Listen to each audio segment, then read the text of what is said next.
Hey, Chili, sorry about that mistake, man. Hey, Skill and Luck. You're part of the Blue Wrench crew. You're one of those followers, one of my loyal followers. You got a blue wrench next to your name. Pretty much, if you contribute to the channel and you show up in live chat, you're part of the Blue Wrench crew.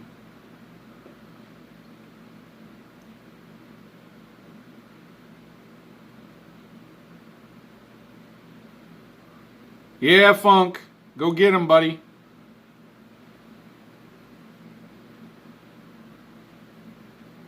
What do you guys want to talk about today? Because we got Rob coming up at 12:15 for Craps Mania 2.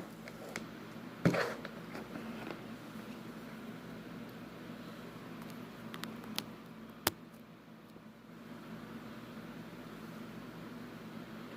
going on, Rob? We're 1 for 3 in Craps Mania so far. Out of the 3 contestants, 1's made a profit. Actually, we're 1-1-1, right? 1 was even, 1 made profit, and 1 lost. No, Chili, well, I'm trying to, I tried to fix it. Hopefully I did my best.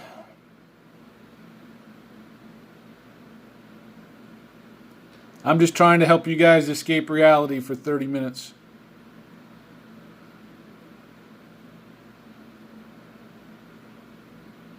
Keep it simple, guys. Keep it simple.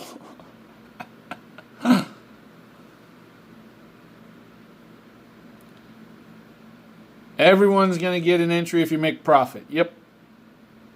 So if you're in it 5 times and you turn profit 3 sessions and you get 3 entries, yep. You get 3 chances to win. Yep. You can play as much as you want. It's the whole month of April. Just trying to help you guys escape from reality. Dice influence, Rob, you believe in that?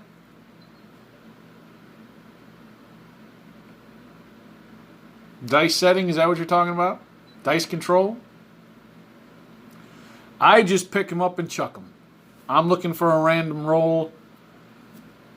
I've rolled very long rolls on my channel many times. Got a couple 48 rolls, couple 40 roll plus rolls.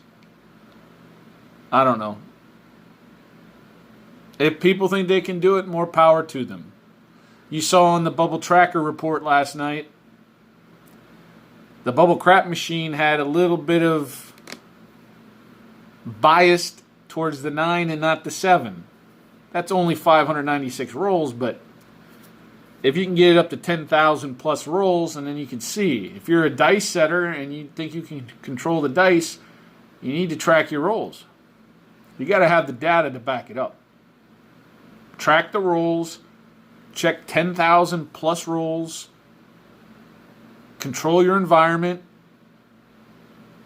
and then see what's happening. Maybe you can roll certain numbers more than other numbers. Well, then that's how you have to bet. Takes a lot of practice and time. And I don't have a real table to do that.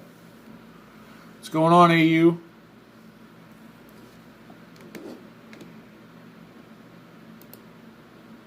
Welcome to the Blue Wrench crew, AU.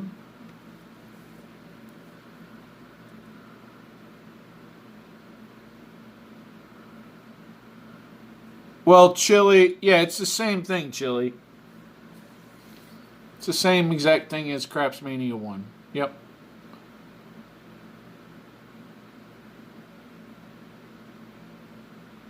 What's going on, James?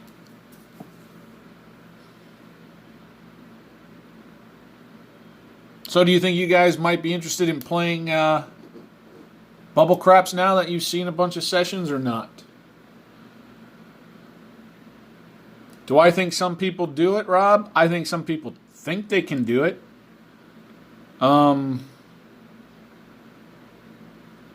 Skill and Luck, that might be another battle for another month. Yeah. I've already got thoughts like that, believe me.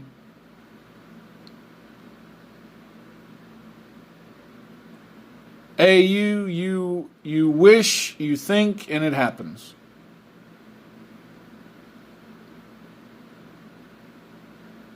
Rob, the people that can control dice are a very small percentage. I'm sure there are people that can. And listen, we know a 7's every 6 rolls, right? If they can change that percentage to even just every 7 rolls, wow. Every 6 3/4 rolls.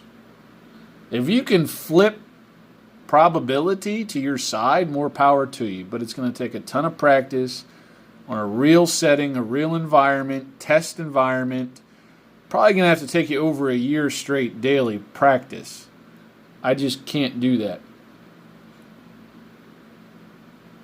I hear you, Chili.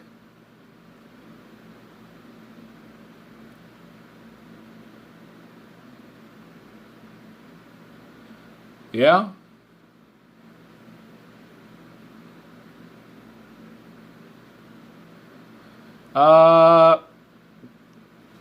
Josh, I don't think you were in the chat last night. I don't know if you saw our discussion last night. Did you watch the discussion from last night? Bubble Craps versus the real tables, and I had the Bubble Craps tracker, all my rolls from Vegas. Did you see that?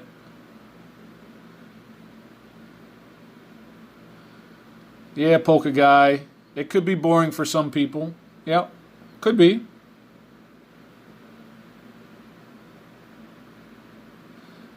You have to buy in mentally, Rob. If you don't buy in that you can make a difference in the dice, it's never going to happen. But you have to prove it to yourself through data before you go out wagering in the casino thinking you're going to control the dice. Yeah, Josh. I tracked all my rolls. 596 rolls on the Bubble Tracker app. When I came home, I went through all the videos, all the rolls, and you can see the outcome. Now, I played probably 585 rolls on the Cosmo machine, and probably I don't even know how many rolls, 10 or 11 rolls on that one at the D with the white dice. Every roll from my Vegas session is in that, and you can kind of see where that machine was not quite on probability. It was on probability for a lot of rolled numbers, but some numbers not. But it was only 596 rolls. I say you probably need at least 10,000 rolls to see if there's any bias in a machine. And we've had a lot of people on here say, oh, well, my local machine, AC Doocy, pops up all the time. And I say, track it. Use that bubble tracker, track it, see what the data says. It's just like the old man sitting by the roulette wheel that's tracking every roll. He's tracking every roll for like 6 hours, looking for a bias in the machine. Looking for a bias on the wheel.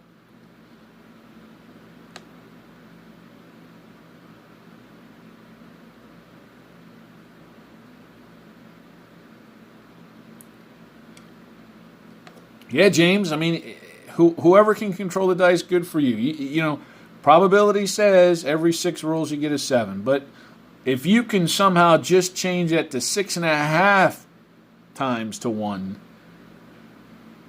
you're going to be a successful player if you play on the pass line. And if you try to roll a 7 and you can get that to come up more than 1 in 6, if you can get it to come up 1 every 5.5 times as a don't player, then you're going to be profitable there too.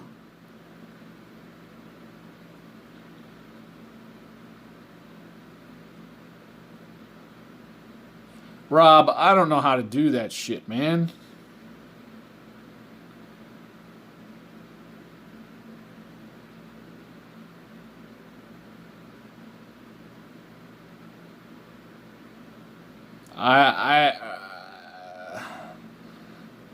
Rob, you'd have to help me because I suck at all that shit.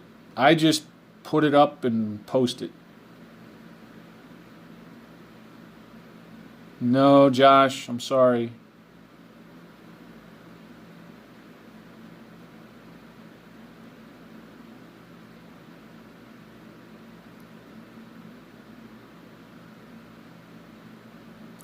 James, my table is not...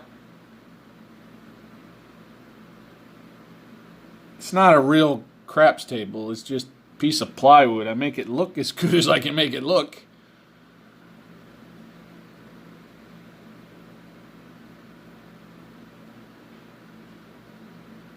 I mean, for the sake of my videos, for me to sit there and set the dice and take my time, and I don't like to do that to my viewers. I like to just pick them up and chuck them and keep playing.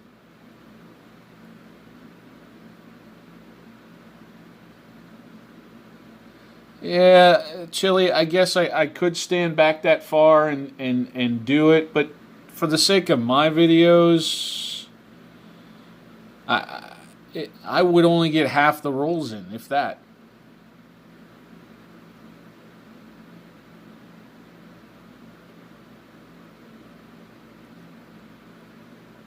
James, I don't even have crap tables in Arizona, so it's really not worth my time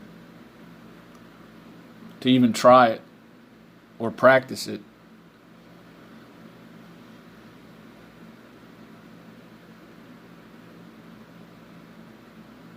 I got so many other projects and things in my sports handicapping service, and I got my job and my family and this channel, and man, my days are packed, believe me.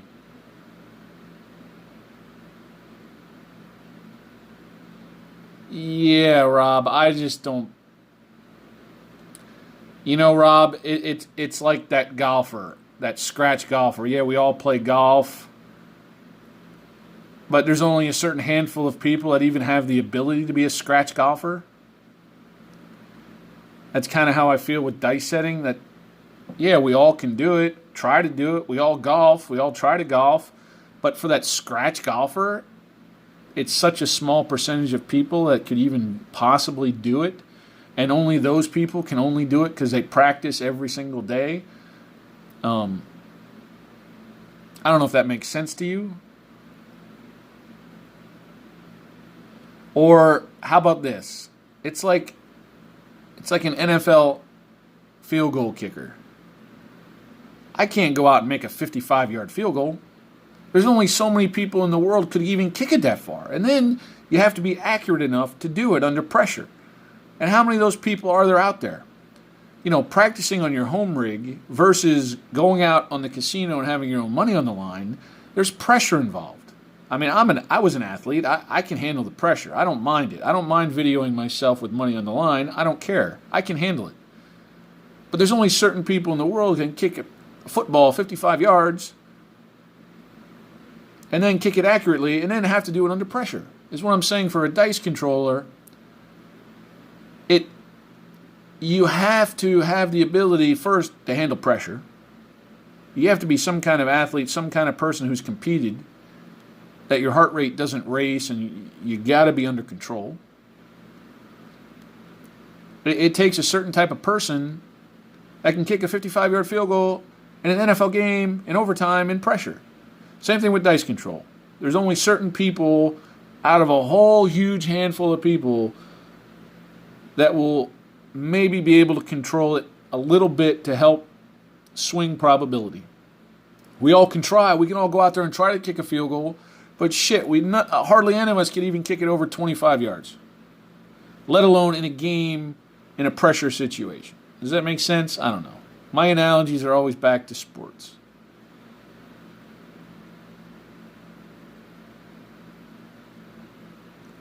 My table, they're totally random, Josh. I don't set them at all. Whatever they just were thrown at, I pick them up and I just throw them.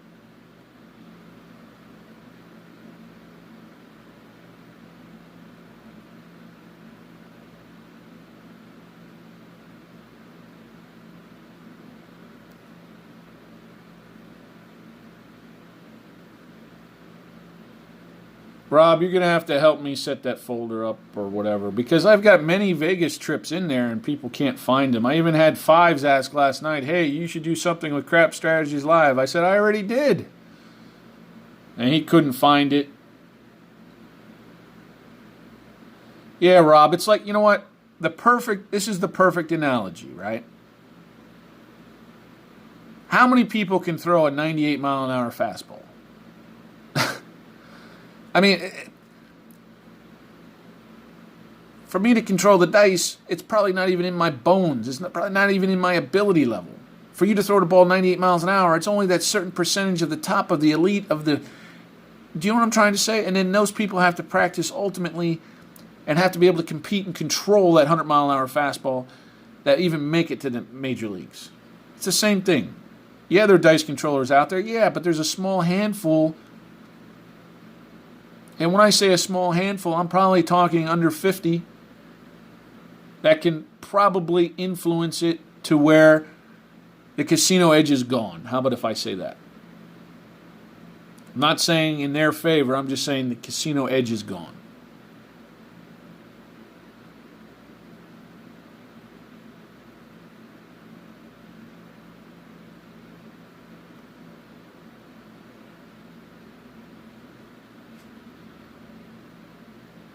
Guys, dice control, listen, I can go in my backyard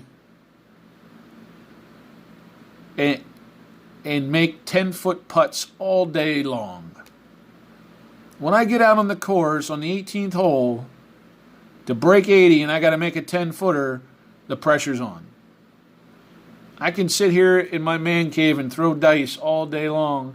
That's not the pressure, the sounds, the sweat, the money on the line. You have to have some competitiveness in your DNA, some competition when you were younger and growing up and being able to control. It's like playing poker, man. I played at the World Series. It wasn't a 10K event. I played in a $1,500 event. But you have to control your emotions. Your heart's going to be racing. I've never played poker for that amount of money before. My heart's racing. You got to control it. The game speeds up. It's a whole different game throwing dice in your basement versus on the casino floor. That's all I'm saying. I'm not saying good, bad, nothing.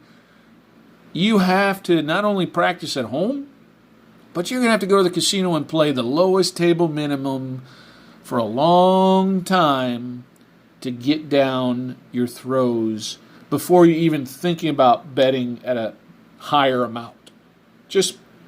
That's the truth.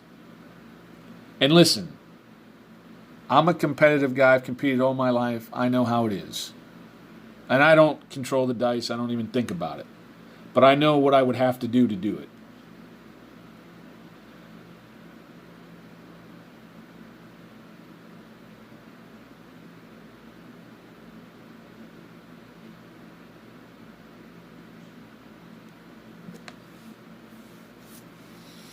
Good, Chili. Go ahead. I want you guys to practice.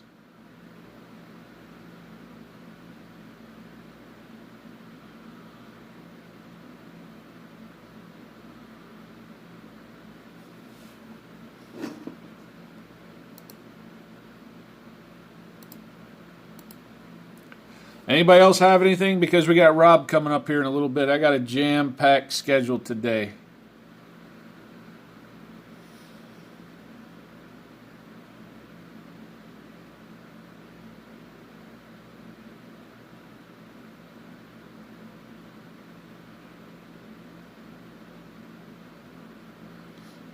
So we got Rob coming up here in about 10 minutes. And we got Scott coming up in 45 minutes. Man, I got a lot of stuff going on today. I got more recordings for the Mass Craps player. Whoo!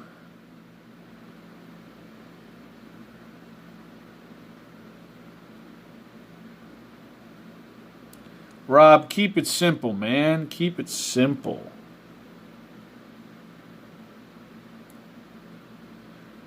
All right, everybody. Get out of this. Come back. Join me for Rob's Craps Mania 2 session. Thanks, Rob. Thanks, everybody.